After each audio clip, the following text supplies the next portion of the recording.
Is Minecraft losing its magic? First, the lack of meaningful progression. Vanilla Minecraft's endgame feels so you're lacking. Mining diamonds, defeating the Ender Dragon, now what?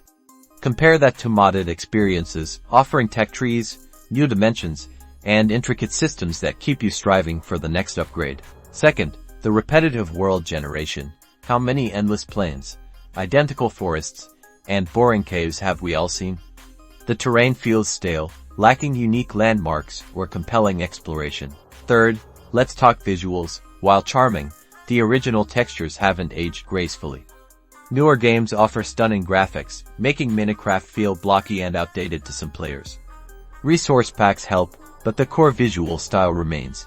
Finally, the social aspect. Minecraft is always more fun with friends. Playing alone can quickly lead to boredom. Finding a good server, coordinating builds, and tackling challenges together are essential to maintaining long-term enjoyment. So, are there ways to fix this? Mods, texture packs, and friends.